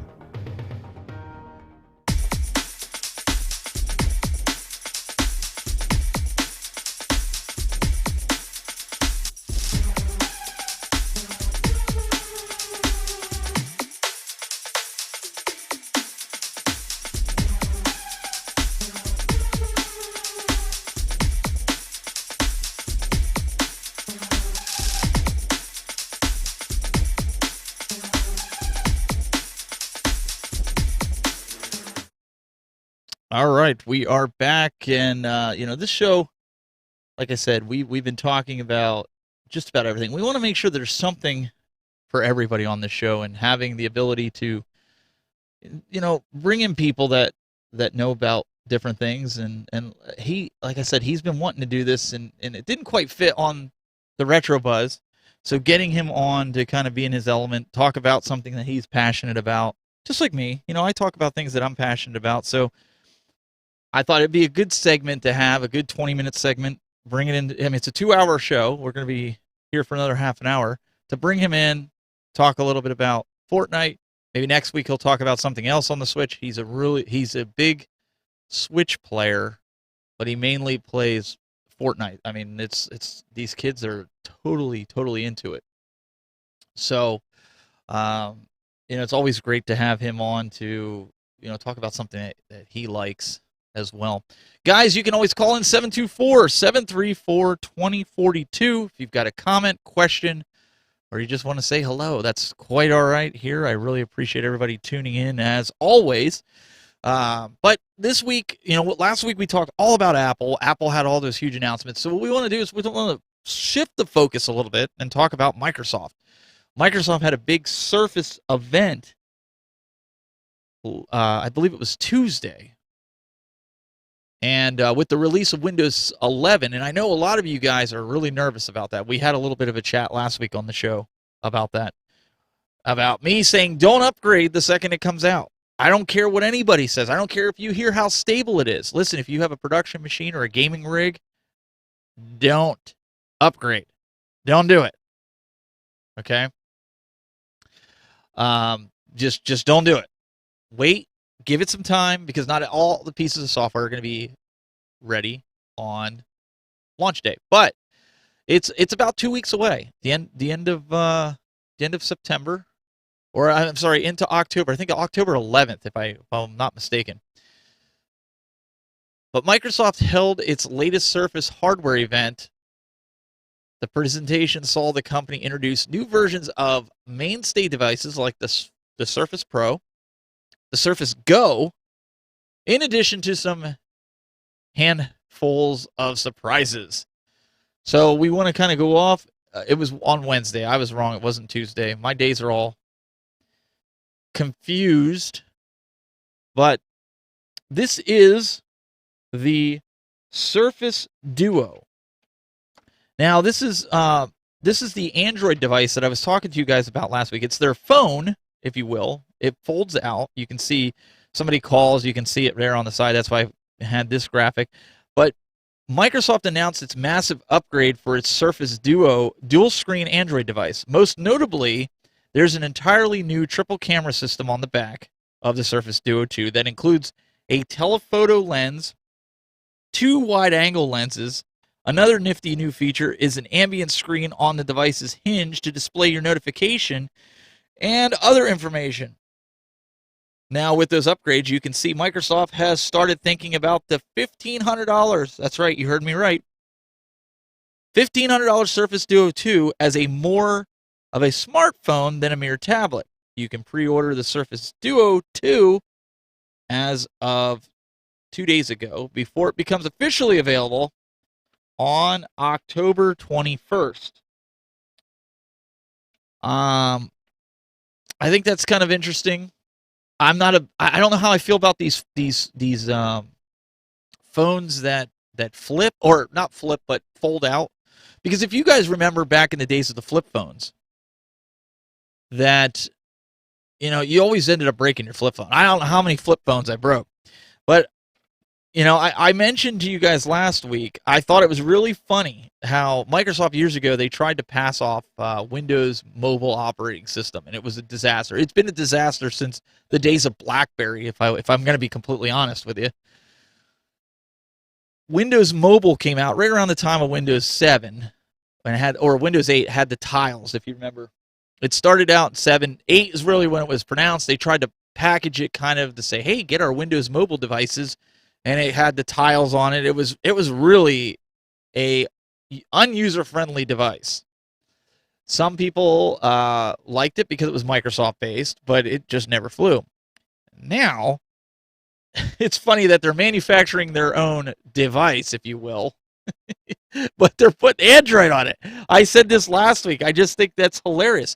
Now, what I'm not sure of is if they have some kind of partnership with Google, that they're going to get some of the same, they're going to get the same build, if you will, that the Pixels are getting. Is it going to be like not really a flagship phone, but it's something that's not going to have a lot of bloatware on it? If we know anything about Microsoft and Windows, there's always bloatware.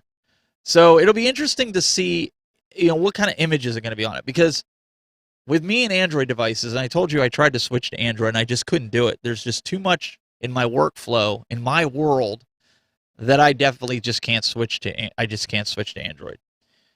But it'll be interesting to see, because I'm a big fan that if you're going to go Android, you really need to get a device from Google, the Pixel, so you get the pure Android experience, not with all the bloatware that Samsung puts on it, or the bloatware that LG puts on it, or any of these other companies, because you'll at least get the update when it comes out. You don't have to wait. I mean, when Samsung gets let's back up. When Google gets an update, you get it right away, the day it launches. When Samsung's supposed to get that same update, Google might have put out 2 updates by the time Samsung finally gets the first update ready. So I'm not a fan of that, because that puts your information in jeopardy. It puts it in a position where you could be in some trouble. So from a security standpoint, as well as a feature standpoint, I mean, you got this powerful device, but if the software's not up to par, you're kind of stuck. So they haven't really given any specifics that I've seen on the beefier chipset right now. Jason, I see he's asking, is it running a beefier chipset compared to Samsung Galaxy That I don't know. I haven't seen any comparison benchmarks yet. I'll keep my eyes open and maybe report on it in the future. But $1,500 is a lot to spend. As Meatball Saucy, is stating, what's the hardware specs? I know. I thought last week I mentioned it was like a Snapdragon processor. I think it was like a 9 something. I forget what it is, but $1,500 you can buy a laptop for that. So I don't care, what it is. Like I draw the line. Even my iPhone. And that's not saying a lot though, but my iPhone is a $1,200 iPhone. But there's a huge but.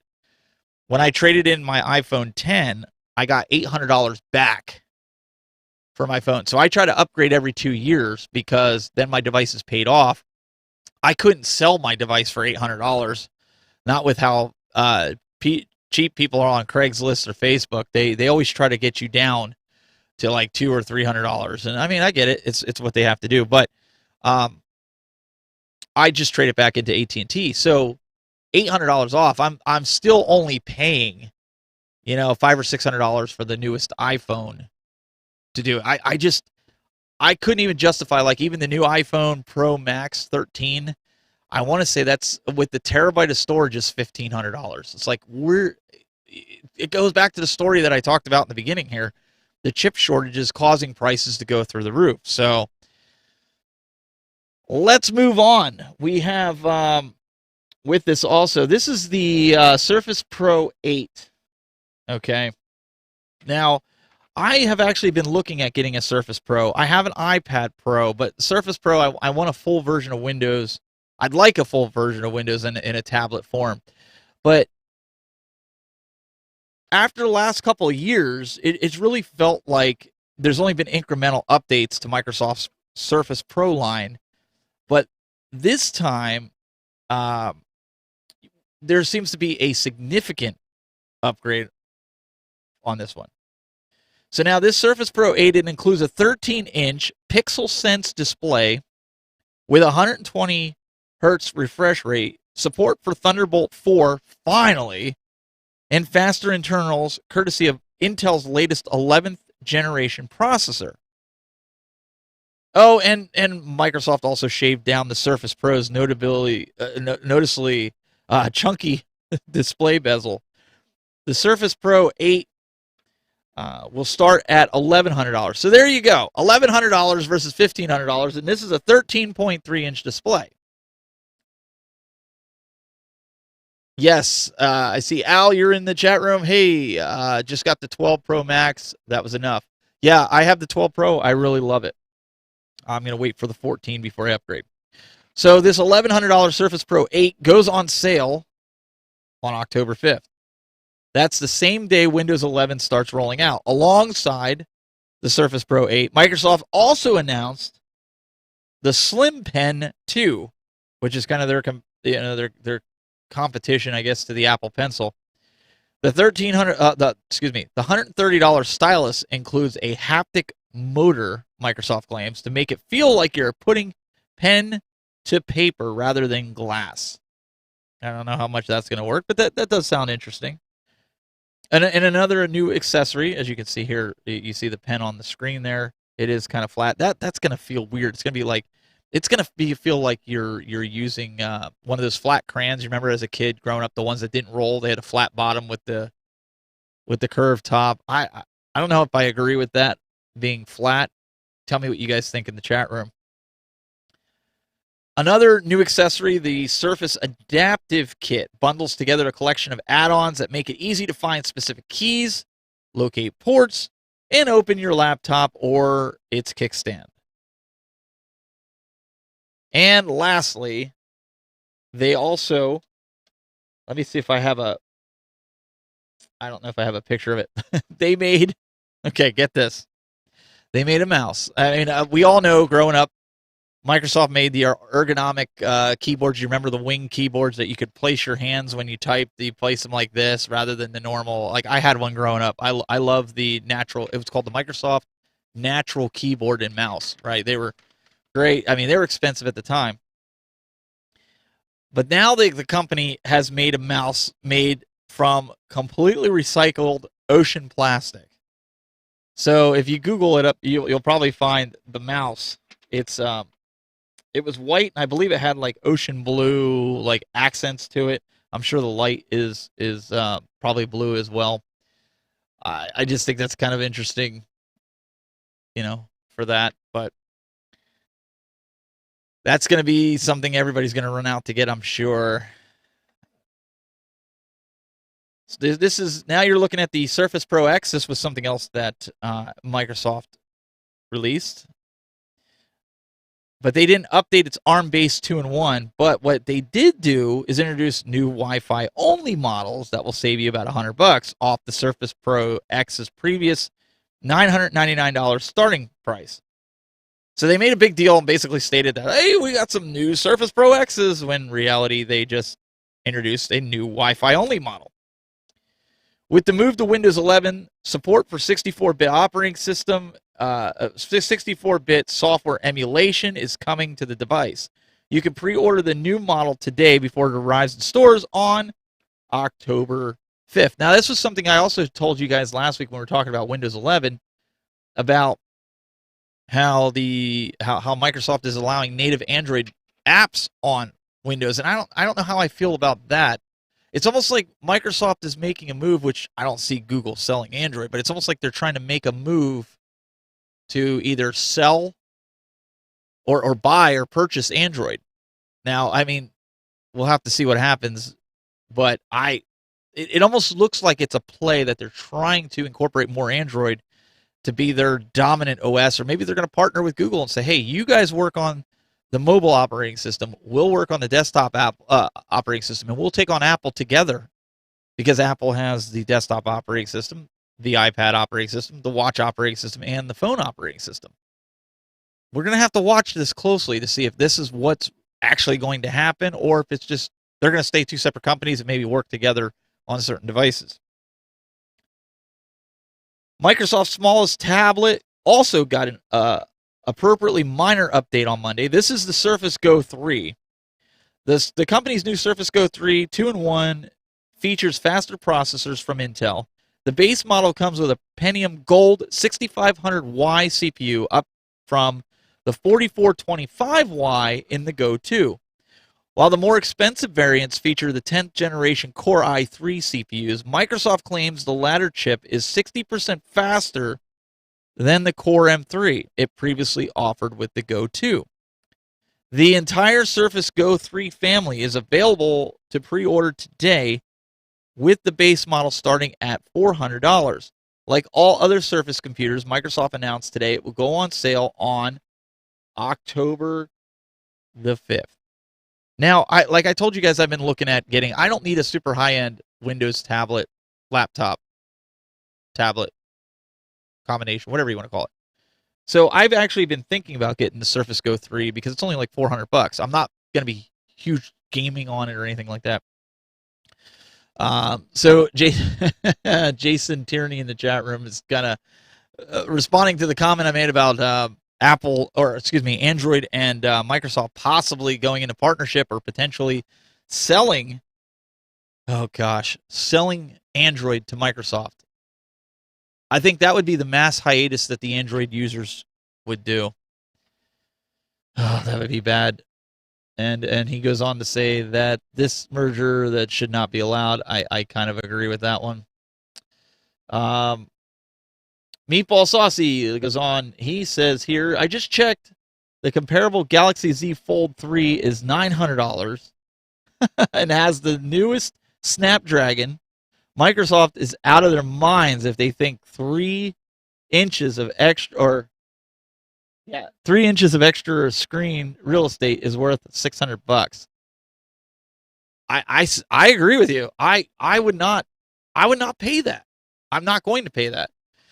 Listen, I like the concept. I think we're going to see more. If I'm going to be completely honest, I think we're going to see more. We might even see Google do something next year with the folding screen, where they're combining, instead of making these little. If you guys remember, I have a Nexus 7 tablet that Google made, the 7-inch tablet, and it's almost like the industry is trying to do away with those mini tablets, the 8-inch iPads, the 7-inch Nexus devices, the Kindles.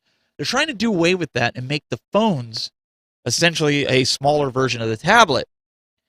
And over the next couple of years, I see that it's gonna get cheaper and cheaper. Like you're gonna end up paying, maybe $500 to $800 for a baseline Android phone tablet, if you will, that folds.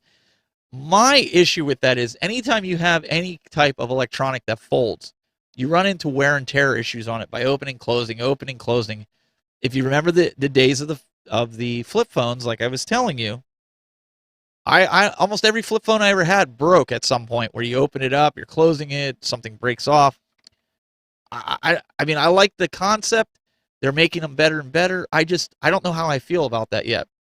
I'd have to see a really, really good mock-up of one and then maybe make a decision based off of that. So let's take a look here at the Surface Laptop Studio. This is Microsoft saved its most interesting announcement for last.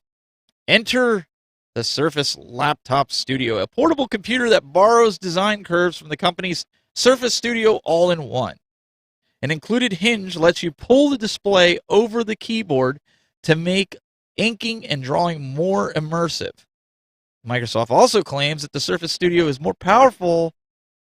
It's most powerful. I don't know if I buy that, but okay. It's most powerful notebook yet.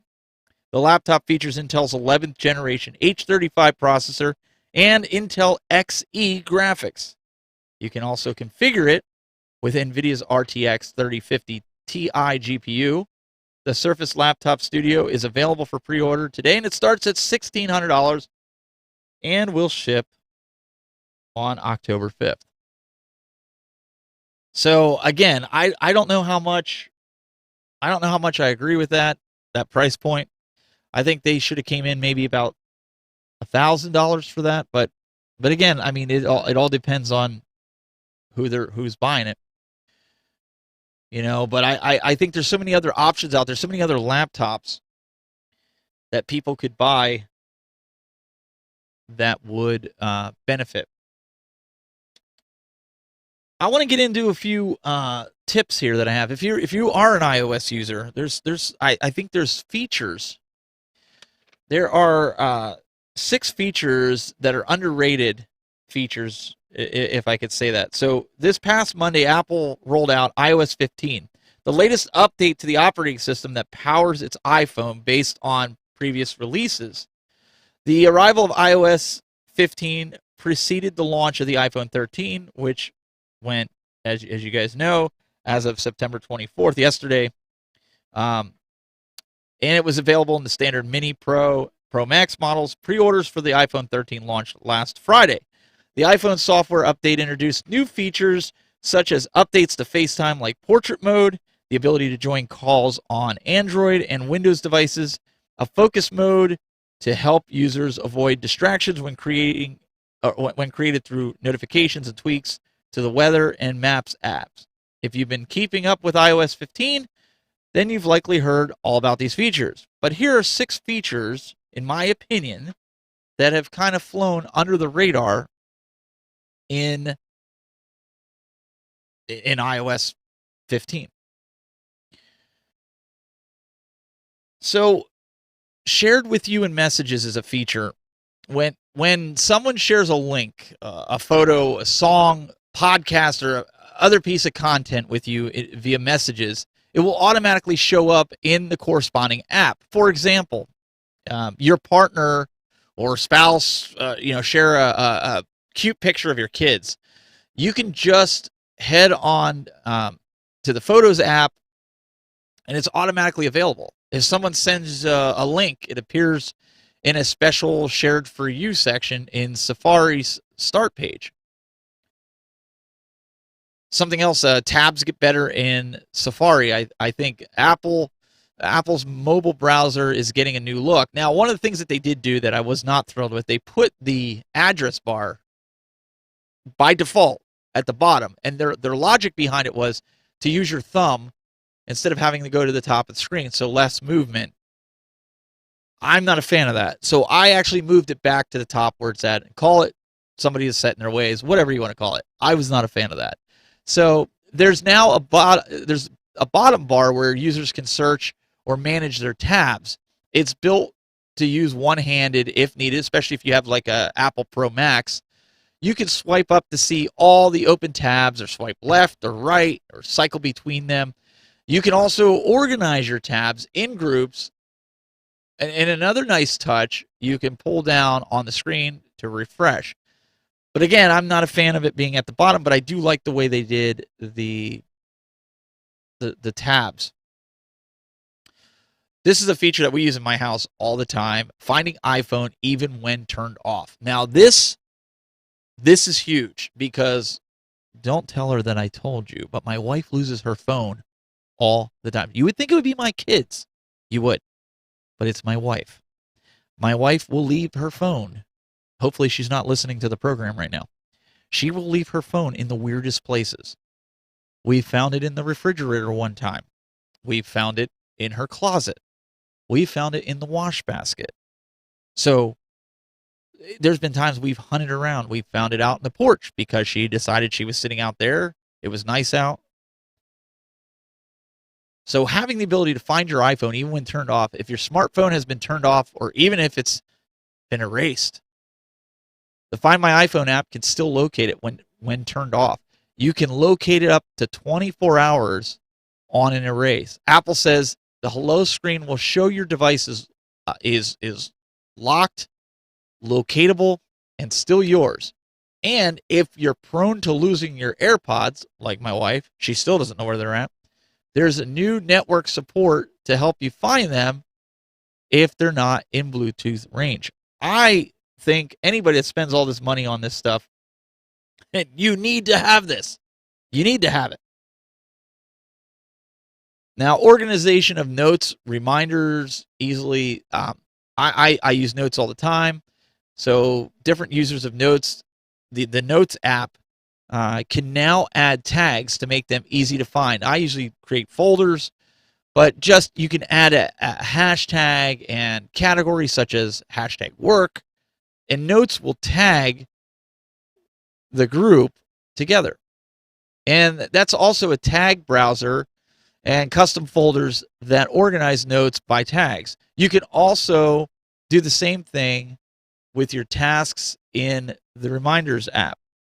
I don't use Reminders that much, but I do use Notes. And then there's also Apple's own authenticator. The iPhone will get its own authenticator for use on accounts enabled with two-factor authentication, which everybody should have activated. If a site with two-factor authentication requires codes, you can go to passwords and settings and have Apple's authenticator generate it without needing any third-party apps. I mean, that's great for privacy. It's great for security. Now, this is the big one that I feel was underlooked, and that is choosing your software update. Well, what does that mean? In settings, you can choose which software update to apply, either the full upgrade to iOS 15, or you can stay on iOS 14 if you're one of those guys that's like, look, you know what? I don't really see anything that's compelling me to upgrade to 15, but I want to wait a few months before I get on iOS 15. I want to stay on iOS 14 because I don't want anything to break. My phone works good. If it's not broke, don't fix it. Don't fix it. So you could do either the full upgrade of iOS 15 or stay on iOS 14 and continue to get important security updates. So obviously you want the upgrades to your security, your browser, right? You don't want to not be in that loop because, I mean, you don't want, if you're doing banking, if you're doing things like that, you want to make sure that everything is good. You want to make sure that you can stay secure the best you can. So having that ability, I think, is great. Apple's not forcing you to go to iOS 15 like they've done in the past. I think it's great that you're able to do that now as well.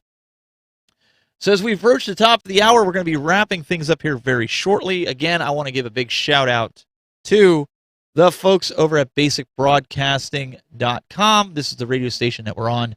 You can head over to basicsbroadcasting.com, and that's basics with an X. Download Either if you're an Android user or an iOS user, you can download the appropriate app. Listen to the show live while we're on the radio every Saturday from 12 noon to 2 p.m. Eastern Time.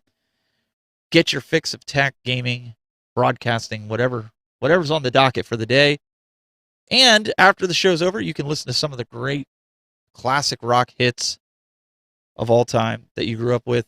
And there's also some other shows that are on the station as well. So it's always a great option. Having the ability, I think that was one of the biggest things that drew me and drew me to radio back when I started, 10 years ago when I did the radio show, was having the ability for your audience to, if they have to leave somewhere, if they've got to go on a trip and they want to continue with the show, they can just pull it up on their phone and not miss anything, jump in the car and go.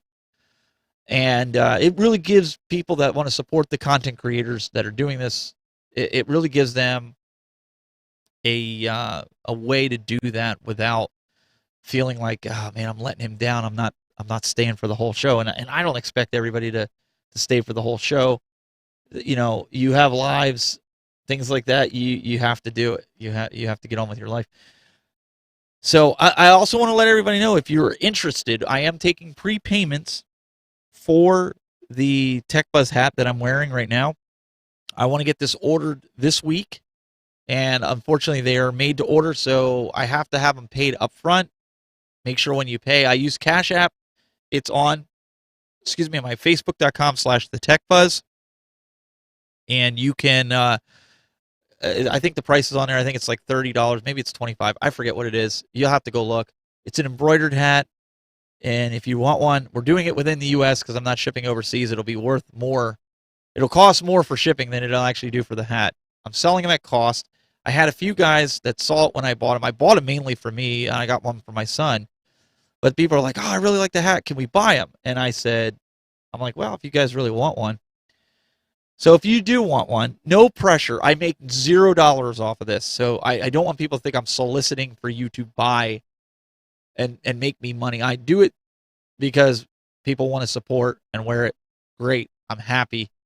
Anybody that wears merchandise with my stuff around it lets people know about it. It's great. But just so you know, that's how it kind of works. This week will be the last week, and then I might do another one down the road if more people ask. But I want to get that order in, because it takes a few weeks to get it, ordered. But I really appreciate everybody tuning in. You guys can find out more of everything I do. I do stuff from the outdoors. I do stuff with video games every Friday. Glenn Palamento, Douglas Smith, myself. The Retro Buzz, now at our new time, 8 p.m. Eastern Time. You can find us on all the great channels. Also, Thursday we have Broadcast Now. Broadcast Now is live to talk about everything that has to do with broadcasting out on the interwebs. My buddy Marty McPadden, myself, Greg Terry, we're live every Thursday at 6 p.m. Eastern on all my social channels. You can go to thetechbuzz.net for more information. And every Saturday we are doing the Geeks Were Right radio show to really break down the tech behind all the stuff that we do and help you make informed decisions about your purchases when it comes to technology. Guys, I really appreciate it. Until next time, keep it buzzing.